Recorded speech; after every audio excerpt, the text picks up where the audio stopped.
বিসমিল্লাহির রহমানির রহিম। আলহামদুলিল্লাহ, সকল প্রশংসা সেই মহান রবের এবং আরো প্রশংসা জানাই সে আদম নূরের উপরে এবং প্রশংসা জানাই বিশ্বনবীর উপরে এবং ভক্তি এবং শ্রদ্ধা জানাই আমার জন্মদাতা পিতামাতার চরণে, যাদের তরফ থেকে আমি এই পৃথিবীতে আসতে পেরেছি এবং এই মানব জীবনের অস্তিত্ব নিয়ে দাঁড়ায় আছে। তো এবং আমার এই কথাগুলো যারা শুনবেন এবং শুনতেছেন সমস্ত মানুষকে জানাই আমার তরফের সালাম। আসসালামু আলাইকুম। ওয়ালাইকুম আসসালাম ওয়া রাহমাতুল্লাহ। তো আজকে আমি নতুন একটা কথা বলতে চাই, এটা আমার কাছে নতুন, এখন অন্যদের কাছে কেমন আমি জানি না।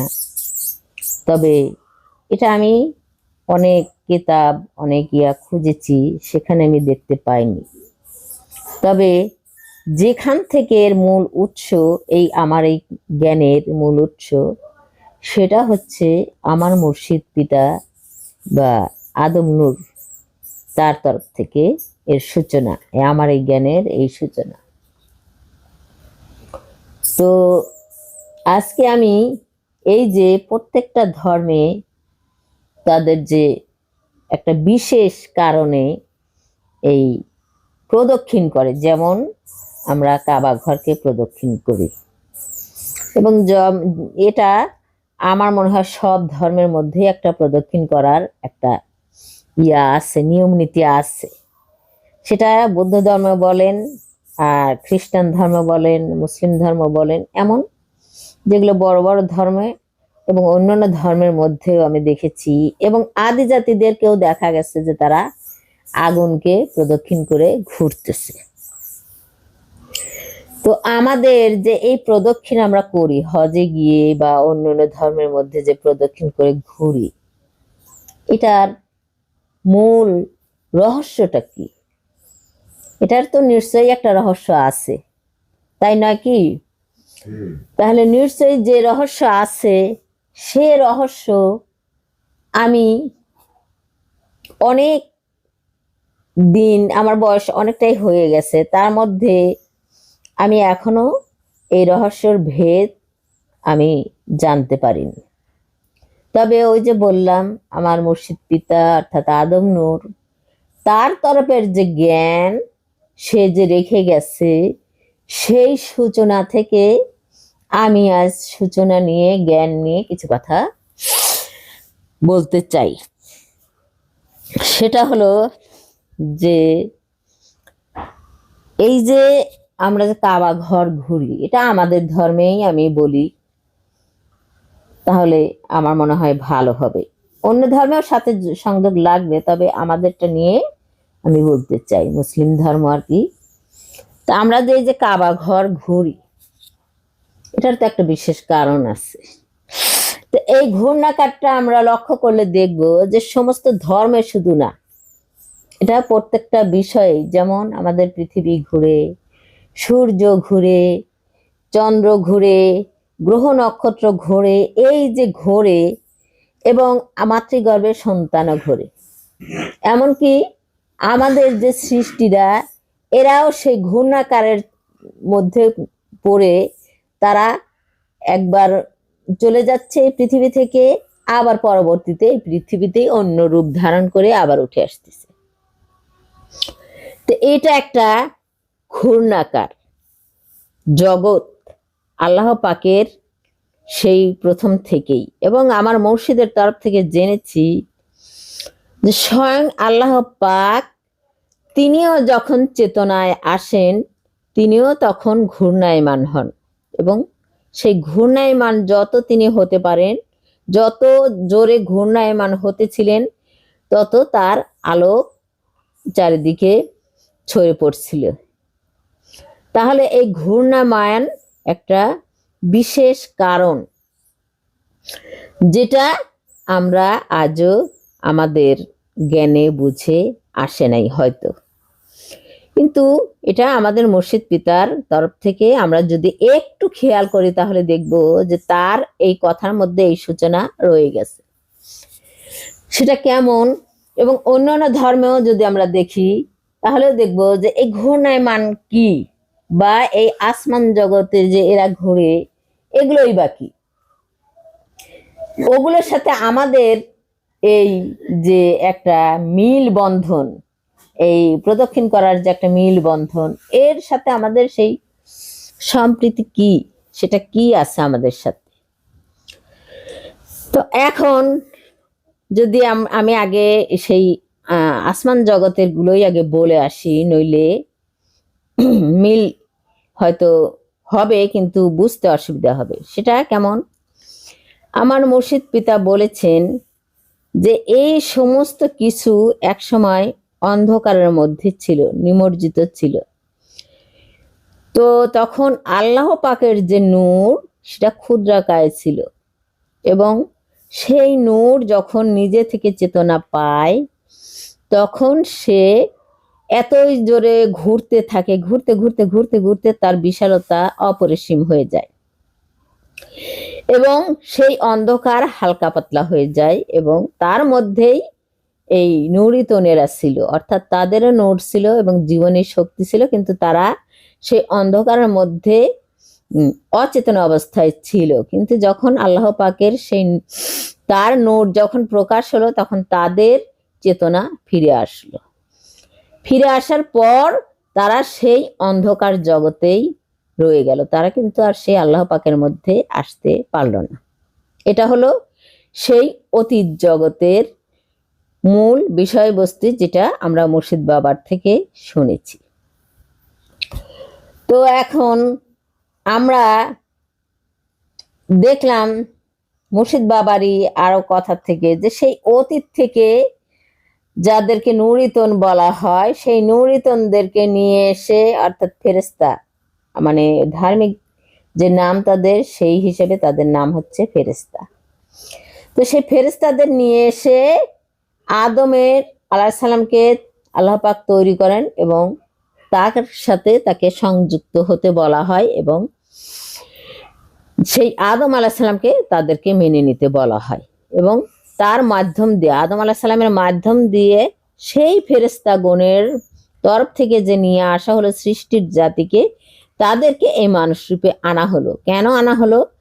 কারণ যে এই যে ঘূর্ণায়মান আল্লাহ পাক যাহাই সৃষ্টি করেছেন, বা যত রহস্য, এটা এই সৃষ্টিরা যখন মানুষে উঠে আসবে তখনই তারা এই মহান আল্লাহ পাকের যে নূর প্রত্যেকটা মানুষের মধ্যে আছে সেখান থেকে তারা বুঝতে পারবে, যদি তারা সেই রবের সান্নিধ্য পায় তবেই, নইলে না।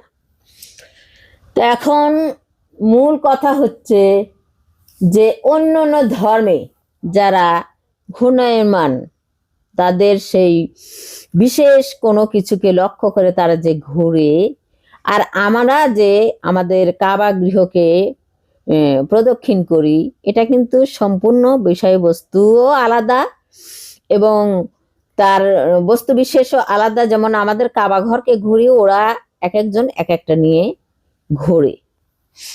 তো এই যে এক একজন এক একটা নিয়ে ঘোরে, এরও তো একটা বিষয়বস্তু আছে, কারণ আছে।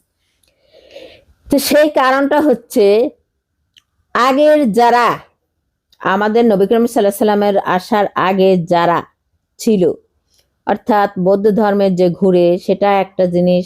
কেউ আগুন নিয়ে ঘোরে, হিন্দুদের দেখা যায় যে তাদের মূর্তি নিয়ে তারা চারপাশে ঘুরতেছে, কিংবা ঈসা আলাইহিস সালামের ধর্মে তারা যে কোনো একটা বিশেষ কিছু নিয়ে ঈসা আলাইহিস সালামের ইয়া নিয়ে ঘুরতেছে। এই যে ঘোরা, তাদের কিন্তু এই কাবা ঘরকে এটা না, তাদের দৃশ্যমান বস্তু বিশেষ হলো আলাদা, আর আমাদেরটা হচ্ছে আলাদা।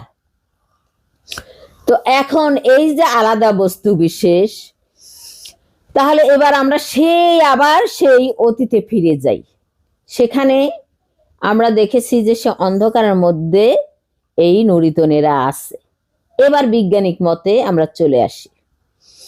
বৈজ্ঞানিক মতে যদি আমরা যাই তাহলে দেখি যে সেখানে ব্ল্যাক হোল আছে, অর্থাৎ সেই অন্ধকারময় এতই শক্তিশালী একটা অন্ধকার জগৎ যেখানে সমস্ত কিছুকে আকর্ষণ করতেছে। এই আকর্ষণে যারা ঘোরে সেখানে সূর্যও আছে, সূর্যও ঘোরে, এবং নক্ষত্র যারা তারা ঘুরে। এখানে যদি আপনারা একটু খেয়াল করলে দেখবেন যে নক্ষত্রদের নিজস্ব আলো আছে, কিন্তু গ্রহদের নিজস্ব কোনো আলো নেই। এই গ্রহরা এই সূর্যকে প্রদক্ষিণ করে, অর্থাৎ সূর্যের চারিপাশে ঘোরে। আর নক্ষত্র যারা, সূর্য নক্ষত্র যাদের নিজস্ব আলো আছে, তাপ আছে, তারা হচ্ছে এই ব্ল্যাক হোলের চারপাশে ঘোরে এবং ব্ল্যাক হোলের মধ্যেও তারা বসবাস করে। তো এই যে একটা বিষয়, তাহলে এখান থেকে কিন্তু বোঝা যাচ্ছে, সেই মুর্শিদের বাণী অনুযায়ী বোঝা যাচ্ছে যে ব্ল্যাক হোল যদি সেই অন্ধকার জগৎ হয়ে থাকে এবং তার মধ্যে যদি সেই আলোক পিণ্ডরা থেকে থাকে, অর্থাৎ নক্ষত্ররা থেকে থাকে, তাহলে মুর্শিদের বাণী অনুযায়ী আপনারা মিলান, এবং আমিও মিলিয়ে দেখেছি যে সেই নক্ষত্ররাই সেই ব্ল্যাক হোলে সেই অন্ধকার জগৎ, এবং সেই নক্ষত্ররাই সেই জগতের একমাত্র সেই ফেরেশতা মণ্ডলী। এবং এই সূর্য নূর্য আছে, একে প্রদক্ষিণ করতেছে আবার এই গ্রহরা। তাহলে এর মধ্যে আবার নক্ষত্ররা যেমন ওই ব্ল্যাক হোলকে প্রদক্ষিণ করতেছে, সূর্যকে প্রদক্ষিণ করে এই গ্রহরা। আর আমাদের মুর্শিদের তরফ থেকে আমরা জেনেছি যে মূল যে আল্লাহ পাকের নূর, সেটা এই সূর্য নয়। তাই কি আমরা শুনেছি না এটা, যে এই সূর্য মূল আল্লাহ পাক নয়, তিনি যেটা সেটা আড়াল করা হয়েছে, সেটা কেউ দেখতে পায় না। তাহলে সেই আধার, মূলের আধার যেটা, সেটা আমরা কিন্তু এখান থেকে বোঝা যায় যে ব্ল্যাক হোল সেই মূলের আধার। তাহলে এই সূর্য কেন ওই আধারকে ঘুরে? এই সূর্য কেন ওই আধারকে করে? মূল যে আল্লাহ পাকের যে নূর, সেটা কিন্তু এই আধারকে ঘুরে না, সেটা কিন্তু এই আধারকে ঘোরে না। কিন্তু এই সূর্য কেন এই আধারকে ঘোরে, এই ব্ল্যাক হোলকে ঘুরে? তাহলে এখান থেকে প্রশ্ন জাগে। এবার আসেন, আমরা যে নবীদেরকে দেখেছি, যে নবীদের যে আমরা বুঝি যে তাদের যে ধর্মের মধ্যে এই ঘূর্ণায়নের যে একটা ব্যবস্থা আছে, সেটা আলাদা। এবং আমাদের যে কাবা ঘর ঘূর্ণায়ন এখন, যেটা নবী করিম সাল্লাল্লাহু আলাইহি সাল্লামের পরে যে কোরআন এসেছে তার মধ্যে যে হুকুমত, এটা আলাদা। তাহলে আমরা যদি এখন ওই আগের যে ঘূর্ণায়নটা দেখি, সেটা বস্তু বিশেষ আলাদা। তাহলে সেই ঘূর্ণায়ন যারা ঘুরতেছে, সেটা তারা সেই নবীদের যে ঘূর্ণায়ন, যে বস্তু বিশেষকে ইয়া করে ঘুরতেছে, লক্ষ্য ভেদ করে ঘুরতেছে, সেটা হলো এই নক্ষত্রের জাতি। আমরা কিন্তু কোরআনে দেখেছি যে নবীরা এক একজন তাদের জাতির মধ্যে এসেছিল। তাহলে সেই নক্ষত্ররা তাদের সেই মূলে থেকে, নক্ষত্র থেকে বা সেই ফেরেশতা মণ্ডলী বা নূরিতনদের থেকে যে অস্তিত্ব বের করে আনা হয়েছে, সেই অস্তিত্বের উপর যারা সত্তায় সত্যবান, তাদের মুখী করা হয়েছে, এবং তাদের থেকে জাত বের করে এনে তাদেরকে তাদের সাথে সংযুক্ত, সেই জাতের সাথে সংযুক্ত করে এনে এই যে আধার জগৎ, সেই আধার জগতের মধ্যে ঢুকায় দেওয়া হয়েছে। অর্থাৎ সেই নক্ষত্র তৈরি করে, অর্থাৎ সেই আগে যারা ঘুরতো, নবীর সময় যারা ঘুরতো, নবীর আগে, অর্থাৎ নবী করিম সাল্লাল্লাহু আলাইহি সাল্লামের নবীরা যারা ছিল, তাদের সময় যারা ঘুরতো, তারা নক্ষত্র হওয়ার জন্য ঘুরতো, তাদের কেন্দ্রীভূত ছিল নক্ষত্র হওয়ার। আর যারা এই নক্ষত্রের মূলে ছিল, তারা ছিল এই ফেরেশতা মণ্ডলী, নূরিতন বা এই নক্ষত্র। আর তাদেরকে যে নিয়ে আসা হলো, সেই নিয়ে এসে আমাদের নবী করিম সাল্লাল্লাহু আলাইহি সাল্লামের সাথে সংযুক্ত করে দেওয়া হলো, অর্থাৎ ব্ল্যাক হোলের সাথে সংযুক্ত করে দেওয়া হলো, সেই মহাশক্তির সাথে। তো এবার সেই ব্ল্যাক হোলের সাথে যদি সংযুক্ত করে দেওয়া হয়, এবার সেই ব্ল্যাক হোল হলো অন্ধকার জগৎ, যেটা আমাদের মুর্শিদ পিতা বলে গেছেন যে আহমদিন জগৎ হলো অন্ধকার জগৎ। বলছে কিনা? বলছে। তাহলে সেই অন্ধকার জগতের সাথে সেই নুরিতনদের যে জগৎ তৈরি করা হলো দুনিয়াতে, আল্লাহ পাক যে মানুষ তৈরি করবেন, সেই মানুষ তৈরি করার জন্য যে নক্ষত্র লাগবে অর্থাৎ ফেরেশতা মণ্ডলী বা নুরিতনদেরকে লাগবে, সেই নুরিতনের জাতি আগে তিনি সমস্ত নবুয়তের মাধ্যমে তিনি আগে তৈরি করে নিলেন, তাদের জাতি হিসেবে তাদেরকে তৈরি করলেন। তৈরি করে তাদেরকে সেট করে দেওয়া হলো এই ব্ল্যাক হোল অর্থাৎ আহমদুন জগতের মধ্যে, যেটা আধার জগৎ আমাদের মুর্শিদের তরফ থেকে আমরা শুনেছি। তো এবার আমরা দেখি যে আমরা কেন কাবা ঘরকে ঘুরি, অর্থাৎ সূর্য কেন কাবা ব্ল্যাক হোলকে ঘোরে, বা এই মানুষ কেন এই কাবা ঘরকে ঘোরে। মানুষের মধ্যে তো আল্লাহ থাকে, কিন্তু এই ব্ল্যাক হোল বা সেই অন্ধকার কাবা ঘরের মধ্যে কিন্তু আল্লাহ থাকে না, কিন্তু তবুও কোরআনে বলা হয়েছে যে এটা আল্লাহর ঘর, এটা বলা হয়েছে। তো আল্লাহর ঘর যেখানে বলা হয়েছে তাহলে নিশ্চয়ই সেখানে আল্লাহ পাক থাকেন। তাহলে সূর্য কিন্তু এই অন্ধকারকে ঘোরার মোটেই কথা না, সূর্যকে কিন্তু অন্ধকারকে ঘোরার মোটেই কথা না, কারণ সূর্যকে প্রাধান্য দেওয়া হয়েছে বেশি। যদি আমরা দেখি তাহলে সূর্য নূর থেকে যদি মানুষ এসে থাকে তাহলে সূর্যকে প্রাধান্য দেওয়া হয়েছে বেশি, যেহেতু সৃষ্টি জগতে মানুষকে প্রাধান্য দেওয়া হয়েছে বেশি। তো মানুষ কেন এই অন্ধকারকে ঘুরবে, মানুষ কেন এই অন্ধকার জগৎকে ঘুরবে, এখন কেন কাবা ঘরকে ঘুরতে বলা হলো, আমাদেরকে কেন এই কোরআনের যারা হেদায়েত গ্রহণ করেছে তাদেরকে কেন, মুসলিম হয়েছে তাদেরকে কেন এই কাবা ঘর ঘুরতে বলা হলো। তাহলে আমরা আগে থেকে জানলাম যে সে আগের যারা নবী ছিল তারা সেই নক্ষত্র থেকে নক্ষত্র থেকে যে তাদের অস্তিত্ব নিয়ে আসা হলো, তারা সেই অস্তিত্বের সত্তায় সত্যবান হয়ে, অর্থাৎ সেই নুরিতনদের সত্তায় সত্যবান হয়ে, প্রত্যেকটা নবী হয়ে তারা তাদের জাতি তৈরি করলো, এবং সেই নক্ষত্র এনে ব্ল্যাক হোলে অর্থাৎ আহমদুন জগতে বা আধার জগতের সাথে সংযুক্ত করা হলো, এবং আধার জগৎকে ঘিরে সূর্য এখন ঘুরবে। কেন ঘুরবে, এই যে আমরা কাবা ঘরে ঘুরি, এটা কেন ঘুরি, সূর্য কেন ঘুরবে, কারণ সূর্য হচ্ছে মানব অন্তরে সে মূল রূপে আছে, সে কেন এই আধারকে ঘুরবে, এটার একটা ব্যাখ্যা। তো হজ যে আমরা করি, প্রদক্ষিণ যে করি, এখানে একটা জন্মের বিষয় আছে। জন্মের বিষয় হলো আমরা প্রত্যেককে যে জন্মে যেতে চাই, সেই জন্মের একটা গোড়াঘাট আছে এবং সেই জন্মের একটা গর্ভ আছে নাকি। তো প্রত্যেকটা নবীদেরকে দেখি, তাদের থেকে যে সৃষ্টি জগৎ আনা হয়েছে তাদেরও একটা গর্ভ আছে এবং একজন সত্তাধারী নবী আছে, এবং নারী পুরুষ প্রত্যেকটা সৃষ্টির মধ্যেই আছে, অর্থাৎ গরু এবং তার সাথে তার একটা এরো গরু এবং গাভীন গরু, এরকম করে সমস্ত সৃষ্টির মধ্যেই একটা করে নারী এবং পুরুষ ধরে রাখা হয়েছে উভয় ভাবে। তো এখন তাহলে তাদের মধ্যেও কিন্তু এরকম জাতি হিসেবে গড়ানোর জন্য, তাদের জাতিকে তৈরি করার জন্য দুইজন করে রাখা হয়েছে এই প্রজনন বাড়ানোর জন্য। ঠিক তেমনি এই সূর্যের প্রজনন, সূর্য নূরের প্রজনন অর্থাৎ আদম নূরের প্রজনন বাড়ানোর জন্য একটা গর্ভের দরকার আছে নাকি নেই, যার কারণে সেই গর্ভের কারণে আমাদের মোকাররমা অর্থাৎ আমাদের নারী জাতিকে নিয়ে আসা হলো এই পৃথিবীতে।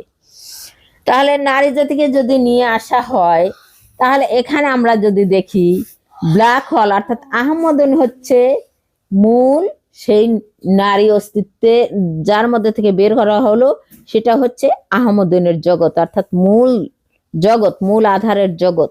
আমরা মুর্শিদের তরফ থেকে শুনেছি যে সে তহার মধ্যে থেকে বা আহমদুনের মধ্যে থেকে বের করা হয়েছে মোকাররমাকে, তাই তো। তাহলে এবার আমরা যে চন্দ্র দেখি, আকাশে যে চন্দ্র দেখি, এখন আপনারা বলবেন হয়তো যে চন্দ্র তো আধার, এই চন্দ্র হচ্ছে এই নারী জাতি অর্থাৎ মোকাররমা যাকে বলা হয়, সে যে পৃথিবীর চারপাশে ঘুরে অর্থাৎ সমস্ত সৃষ্টিকে তিনি তার মধ্যে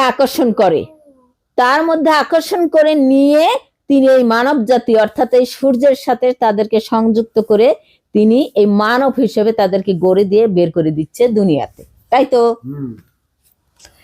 তাহলে এখন বোঝা যাচ্ছে যে ব্ল্যাক হোল হচ্ছে সেই মূল আহমদনের জগৎ, বা সেই আধার হচ্ছে মূল আহমদনের জগৎ। আর এই চন্দ্র, আমরা যে চন্দ্রকে দেখি, এই চন্দ্র হচ্ছে গ্রহ যার কোনো নিজস্ব আলো নেই। গ্রহদের কোনো নিজস্ব আলো থাকে না, যেমন পৃথিবী, তার কোনো আলো নেই।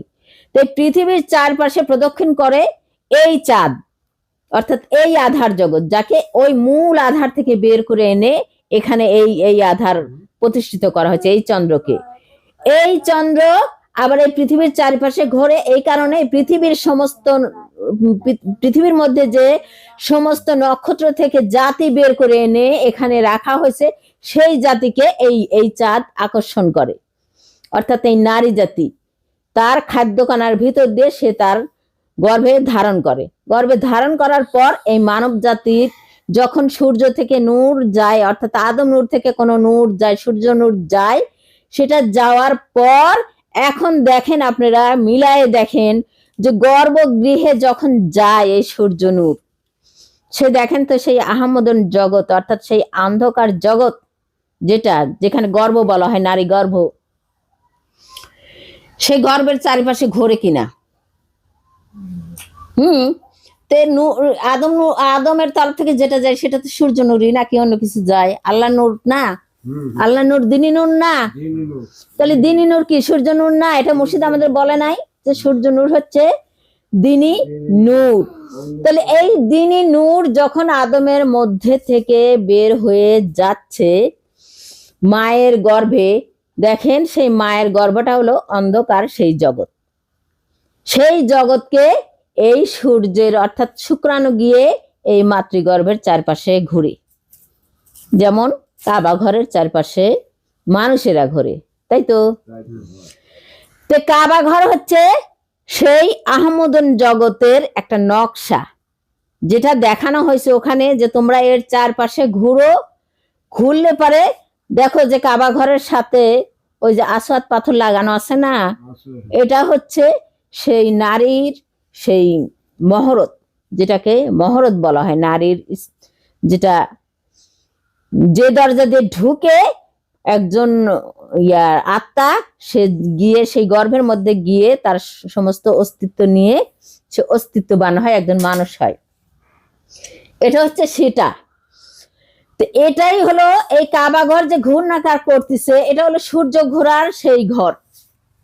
এটা হলো সূর্য ঘোরার সেই ঘর, যেটা নারীর গর্ভে একজন মানুষ হওয়ার জন্য যখন আদম নূর থেকে সূর্য নূর মাতৃগর্ভে যায়, ঠিক তখন এই অন্ধকার ঘর যখন ঘুরে, এটা হলো সেই নকশা, মানুষ হওয়ার সেই নকশা। এই জন্য সূর্য আধারকে ঘুরে, কিন্তু সূর্য কিন্তু আধারকে ঘোরার কোনো প্রশ্নই আসে না। সূর্য কিন্তু আধারকে ঘোরার কোনো প্রশ্নই আসে না। কিন্তু এই আল্লাহ পাক ওই জগতের সাথে এই মানব জগৎ, অর্থাৎ ব্রহ্মাণ্ডে যাহা কিছু আছে তাহা আছে মানব ভাণ্ডে, তাই তো? তাহলে এই ব্রহ্মাণ্ডে যাহা কিছু নকশা করা আছে, সেই নকশাটা নিয়ে সেই মানুষের মধ্যে ধারণ করায়, সেটাই আবার ধর্ম দিয়ে মানুষকে সেই ধর্ম পালন করতে দিছে, যাতে মানুষ আবার পুনর্জন্মে গিয়ে সেখানে মানব হয়ে প্রতিষ্ঠিত হতে পারে। তাই নয় কি? নাকি ধর্ম কি আমাদের এমনি এমনি মানতে বলছে? নাকি পুনরায় জন্ম নেওয়ার জন্য, সেই জন্মে আমরা সুখে থাকি সেই জন্য, নাকি অন্য কিছুর জন্য? তাহলে এখানে আমরা বুঝতে পারলাম যে কেন আমাদের ঘূর্ণকার করতে হচ্ছে, তাই না? ওই কাবা ঘর ঘুরতেছি, এই মানুষেরা হলো সূর্য নূর, মানুষেরা হলো সূর্য নূর, যারা ওই অন্ধকার ঘরকে ঘুরতেছে, কাবা ঘরকে ঘোরে। আর পিতার মধ্যে থেকে সূর্য নূর বের হয়ে গিয়ে এটা মাতৃগর্ভে গিয়ে সে ওই গর্ভের চারপাশে সেই শুক্রাণুগুলো ঘুরে, ওটাও সেই মানব আত্মাই সূর্য নূর যেটাকে বলা হয়, সে ঘুরে। আর এই মাতৃগর্ভে যেটা ঘোরে, এরই নকশা হচ্ছে এই কাবা ঘর, এরই নকশা হচ্ছে এই কাবা ঘর। আর এই কাবা ঘরের মূল নকশা, অর্থাৎ মাতৃগর্ভ যেখান থেকে নকশা নিয়ে আসা হয়েছে, সেটা হলো সেই আসমান জগতের সেই ব্ল্যাক হোল। মূল যেটা, সেটা হচ্ছে সেই আসমান জগতের ব্ল্যাক হোল। সেখানেই সেই নক্ষত্ররা থাকে, যাদের নিজস্ব আলো আছে। মুর্শিদ পিতাও বলে গেছেন যে ফেরেশতা বা নুরিতনদের নিজস্ব আলো আছে। এবং ওই নক্ষত্রদের নিজস্ব আলো আছে, কিন্তু গ্রহের নিজস্ব কোনো আলো নেই। যেমন এই চাঁদকে বের করে আনা হয়েছে, এটা গ্রহ, পৃথিবীর উপগ্রহ। আর পৃথিবী গ্রহ আরো আরো গ্রহ আছে, যারা সেই গ্রহগুলোর কোনো আলো নেই, তাদের কোনো আলো নেই। ঠিক তেমনি নারী জাতি যারা, তারা যেমন আছে, তাদের নিজস্ব কোনো আলো নেই। তারা কার আলোয় আলোকিত হয়? সূর্যের আলোয়, যেমন চন্দ্র সূর্যের আলোয় আলোকিত হয়।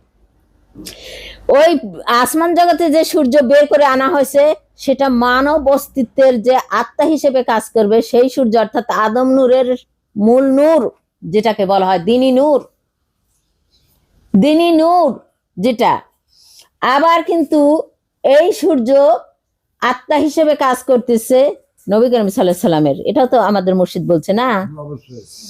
এই সূর্য আলো পায় হলো সেই মূল সূর্য থেকে। যেমন আমরা নারীরা আলো পাই হলো কোথা থেকে? পিতার তরফ থেকে ইয়া পাই না, আত্মা পেয়ে থাকি না, পেয়ে থাকি। ঠিক তেমনি এই সূর্য আলো পেয়ে থাকে কোথা থেকে?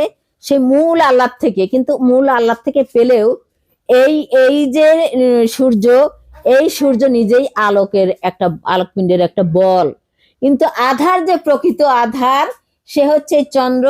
এবং প্রকৃত যে আর এই চন্দ্রকে যে বের করা হয়েছে, সেই আধার হচ্ছে ব্ল্যাক হোল, সেই আধার হচ্ছে ব্ল্যাক হোল। তাই ব্ল্যাক হোলের মধ্যে যেমন ওই নক্ষত্ররা ঘুরে, সূর্য ঘুরে, ঠিক তেমনি এই এই সূর্যকে আবার এই গ্রহরা ঘুরে, গ্রহ নক্ষত্র গ্রহরা পৃথিবী, চন্দ্র, বুধ, তারপর শনি, এগুলো এর চারপাশে আবার ঘুরে। আর এই পৃথিবীতে এসে মানব জগতে মানব পূর্ণ করতে সেই একই জিনিস, একই বস্তু বিশেষ, একই নকশা এই ধর্মের মধ্যে নিয়ে আসা হয়েছে। নাকি ধর্মকে কর্ম না করলে বাস্তবায়ন হয়? হয় কি কখনো? ধর্ম কিন্তু কর্ম না করলে, জ্ঞান দ্বারা, সঠিক সত্য জ্ঞান দ্বারা, সেই কর্মর দ্বারা পূরণ না করলে তার সেই ধর্মের কোনো বাস্তবায়ন হয় না। তাহলে ওখানে দেখানো হলো কাবা ঘর, এটা হলো নকশা। এই নকশার চারপাশে ঘুরতেছে এই মানব জাতি। দেখো, মাতৃগর্ভেও ঘুরতেছে এই মানব জাতির আত্মা। তাহলে এই যে আমরা মানুষ, এখন আমরা তো মানুষ হয়ে এসেছি, আমাদের মাতৃগর্ভে তো সেই সূর্য নূর ঘুরছেই, আবার কেন আমাদেরকে ঘুরতে হবে? কারণ আমরা আবার জন্ম নিব, নাকি?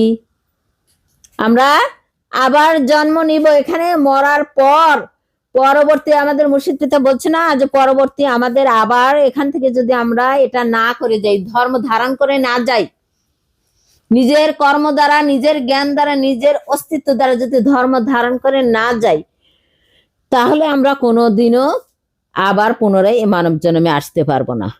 তাহলে এখন যে আমরা ধর্ম পালন করতেছি, এটা যে কোরআনের মধ্যে নকশা হিসেবে রেখে দেওয়া হয়েছে, এটা পালন করতেছি আমরা পরবর্তী জীবনে মানুষ হওয়ার জন্য। তাই আমাদেরকে সেই ঘূর্ণমান আবার হতে হবে। এই যে যেটা আমরা, যে সূর্য নূর আমরা পেয়েছি, বা যে নক্ষত্র থেকে আমরা যে নূরগুলো বা নবুয়তের নূরগুলো বা সেই নুরিতনদের যে নূরগুলো বা অস্তিত্বগুলো যে আমরা দেহের মধ্যে পেয়েছি, এটা থাকবে না, এটা হালাতি। আর ধর্ম ধারণ করে যেটা আমরা অর্জন করব, সেটা আমাদের হচ্ছে কি? মুর্শিদ বলছে না, কয় কিন্তু আমাদের বেহেশত, সেটা হচ্ছে আমাদের উপার্জনকৃত নিজস্ব মালামাল, যেটাকে বলা হয় স্বীয় অস্তিত্ব। এই জন্য মুর্শিদ বলছে যে তোমরা স্বীয় ধর্মে সামিল হও, নাকি আর কিছু বলছে? যে তোমরা স্বীয় অস্তিত্বকে দেখো, তোমার এই অস্তিত্ব যাহা কিছু আছে তাহাই ধর্মের মধ্যে আছে, তাহাই ধর্মের মধ্যে থেকে নিয়ে তোমরা ধারণ করো। যে ধর্ম কোরআনের মধ্যে রাখা হয়েছে, যে ধর্ম দ্বীনি ধর্মের মধ্যে রাখা হয়েছে, অন্য ধর্মের মধ্যে না। দ্বীনি ধর্ম একমাত্র সূর্যের বা সেই আল্লাহর সেই জ্যোতির্ময় ধর্ম, যাহার মধ্যে এই মানব অস্তিত্ব সমস্ত কিছু রাখা হয়েছে, অন্য কিছুর মধ্যে রাখা হয় নাই। তাহার সমস্ত নকশা এই কোরআনের মধ্যে সীমাবদ্ধ করা হয়েছে। যেমন একটা মানুষের মধ্যে সীমাবদ্ধ করা হয়েছে, কোরআন ঠিক একটা মানুষের অনুরূপ। একটা মানুষকে তৈরি করতে যাহা কিছু প্রয়োজন, যে নকশাটার প্রয়োজন সেই নকশাটা হচ্ছে এই কোরআন। আর যাহা কিছু ধারণ করবে এই মানুষ তার কর্ম দ্বারা কোরআন থেকে নিয়ে সেই নকশার অনুযায়ী সে তার স্বীয় রবের ইবাদত করে রব থেকে জেনে নিয়ে সে জানতে পারবে। আর একটা বিষয়, আমরা কেন ঘূর্ণায়মান হব সেটা আর একটা বিষয় আছে, সেটা হচ্ছে আমরা যে এখন মানব জন্মে আছি, আমি কেবলই বললাম যে আমরা এই মানব জন্মটা হাওলাতি জন্ম, এটা থাকবে না।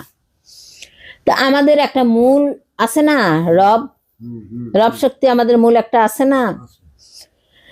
আচ্ছা, আমরা এই যে যেমন গ্রহরা সব সময় সূর্যকে প্রদক্ষিণ করতেছে, তা আমাদের রব শক্তি কি দিনই নূর, তাই না? আমাদের রব শক্তি হচ্ছে দিনই নূর। ফার্স্টের যেটা আমি বললাম, যেটা যে অন্ধকারকে ঘুরতে হয়, এটা হচ্ছে এই মানব জন্মের ফর্মুলা, অর্থাৎ এই মানব জন্মের আসতে যে ফর্মুলা এটা আর ওইটাকে বাস্তবায়ন করতে যেখানে যাকে প্রদক্ষিণ করতে হবে সেটা হচ্ছে এই সূর্য নূর, অর্থাৎ আমাদের মধ্যে যে আদম নূর রয়ে গেছে সেটা। যেমন সূর্যকে আবার দেখো গ্রহ উপগ্রহরা প্রদক্ষিণ করতেছে, তাই তো? ঠিক তেমনি আমরা যে মানব জন্মে আসি, আমরা যে ওই জগতে আবার চলে যাব, আমরা এখন ওই আধারকে ঘুরেই আসি, আর যেখানেই ঘুরে আসি আর যে নকশায় যেভাবেই থাকুক না কেন, সেটা হচ্ছে আমাদের হাওলাতি জীবন। আর পরবর্তী জীবনে যাওয়ার জন্য আমরা প্রদক্ষিণ করব আমাদের রবকে, অর্থাৎ আমাদের সেই দিনী নূরকে। তো এখন দিনী নূরের কাছে আছে সেই এখন আধার ঘুরতে হবে না কি, কোন নকশার মধ্যে কি আছে না আছে, কোন কর্ম করতে হবে সেটা আছে কার কাছে? এই দিনী নূরের রবের কাছে, অর্থাৎ আদম নূরের রবের কাছে, নাকি? তাহলে আদম নূরের রবের কাছে যদি থেকে আমরা দেখো একটা কয়েল দিয়ে আমি বুঝাই। কয়েলের কি করা হয়? সামনে আগুন ধরানো হয়, তাই না? তো আগুন যখন ধরানো হয় তখন দেখো সেই কয়েল ধীরে ধীরে পুড়ে আর তার সেই অস্তিত্ব যেখান থেকে শুরু হয়েছে সেখানের দিকে সে পুড়তে পুড়তে পুড়তে পুড়তে যায়। কিন্তু যেখানে আগুন ধরানো হয় সেখানে সে পুড়ে ছাই হয়ে যাচ্ছে, আর বাদ বাকি সমস্ত ধোঁয়া কিন্তু সমস্ত বিলীন হয়ে যাচ্ছে, তাই তো? তো ঠিক তেমনি কয়েলকে যার উপর রাখা আছে একটা স্ট্যান্ড, তাই না? স্ট্যান্ডের উপর প্রতিষ্ঠিত করা হয়েছে। ঠিক তেমনি আমাদেরকে সেই দিনী নূরের উপর বা আদম নূরের উপর প্রতিষ্ঠিত করা হয়েছে। প্রতিষ্ঠিত করে আমাদেরকে এই দুনিয়ায় ছেড়ে দেওয়া হয়েছে কয়েলের মতো। এখানে এই বহিরাগত করা হয়েছে, যেমন কয়েল বাহির ভাগ কিন্তু আগে আগুন ধরানো হয়, ঠিক প্রত্যেকটা মানুষকে সেই বহিরাগত অর্থাৎ পৃথিবীর দিকে দৃষ্টি নিক্ষেপ করানো হয়েছে, তাই না? যারা এই পৃথিবীর দিকে দৃষ্টি নিক্ষেপ করে থাকে, যেমন কয়েলটা পুড়ে পুড়ে পুড়ে পুড়ে ছাই হয়ে যায়, শেষে গিয়ে শুধু স্ট্যান্ডটা থাকে, তাই না? আর কিন্তু কয়েলের অস্তিত্ব কিছুই থাকে না। ঠিক তেমনি আমরা যারা সেই রবের সাথে সংযুক্ত, স্ট্যান্ডের সাথে সংযুক্ত এই দেহটা আছে, ধরে আছে, যাকে ধরে সে জ্বলছে, সে তার মূল্যবান সময় যদি ওই কয়েলের মতো পুরে পুরে পুরে পুরে ছাপ করে দেয়, যদি সে রবের দিকে না প্রদক্ষিণ হতে থাকে, রবের দিকে সে না প্রদক্ষিণ হতে থাকে, সে এই ধোঁয়ার মতো এই অস্তিত্বের সাথে মিশে যাবে। ঠিক প্রত্যেকটা মানুষও তাই। ওই স্ট্যান্ডের সাথে যতক্ষণ সে তার কয়েলকে সংযুক্ত করে রাখবে এবং সে ওই কয়েলের মতো এরকম ঘূর্ণাকারে হতে থাকবে, ঘুরতে থাকবে, কিন্তু তার দৃষ্টিটা ওই স্ট্যান্ডের দিকে থাকবে, সে জ্বলবে না। অর্থাৎ দুনিয়ার দিকে যেই বাহিরের দিকে দৃষ্টি নিক্ষেপ করবে, কয়েলকে কিন্তু বাহিরের দিকে আগুন যেমন জ্বালানো হয়, সে ধোঁয়াটা বাহিরের দিকে চলে যায়।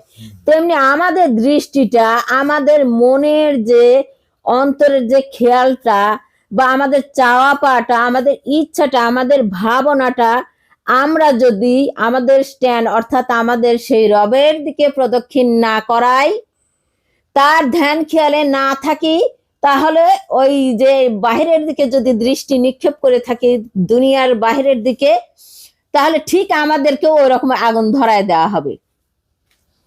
আগুন ধরায় দিলে আমরা ধীরে ধীরে ধীরে ধীরে ধীরে ধীরে ধীরে ধীরে ধীরে ধীরে পুড়তে পুড়তে পুড়তে পুড়তে ছাই হয়ে অদৃশ্য হয়ে যাব, ধোঁয়াটা বের হয়ে অদৃশ্য হয়ে যাব, মাঝখানে শুধু আমাদের আত্মা থাকবে, আর কিছুই থাকবে না। আত্মার যেহেতু লয় ক্ষয় নাই, ঠিক তেমনি আমাদের আর কিছুই থাকবে না। তো আমরা এই কয়েল আগুন জ্বালানোর আগেই অর্থাৎ পুড়ে ছাই হয়ে যাওয়ার আগেই আমাদের দৃষ্টিটা আমাদের স্ট্যান্ডের দিকে অর্থাৎ সেই আমাদের শিওর রবের দিকে নিক্ষেপ করতে হবে। আমাদের চাওয়া পাওয়া, আমাদের ভক্তি, আমাদের শ্রদ্ধা, আমাদের প্রেম, আমাদের বিনয়, আমাদের সমস্ত কিছু ইচ্ছা, আমাদের ভাবনা, আমাদের ভরসা, সেটা কি করতে হবে? ওই আমাদের শিওর রবের দিকে আমাদের প্রতিষ্ঠিত করতে হবে। যেমন আমাদের মুর্শিদ কি বলছেন, যে তোমরা যাহাই করো না কেন সেটা যেন সদা সর্বদা রবকে নিয়ে হয়, নাকি? তাহলে রবকে আমরা প্রদক্ষিণ করব কি করব না? তাহলে রবকেও কিন্তু আমাদের ওই পারে যেতে গেলে আমরা যেমন এখন এই যে সমস্ত কিছু সূর্য, আমাদের পৃথিবী কিন্তু সূর্যকে ঘিরতেছে, তাহলে আমাদের এই দেহ মোকাম হচ্ছে সমস্ত সৃষ্টি নিয়ে একটা পৃথিবী, নাকি? আমাদের এই দেহ মোকাম হচ্ছে সমস্ত সৃষ্টি নিয়ে পৃথিবী।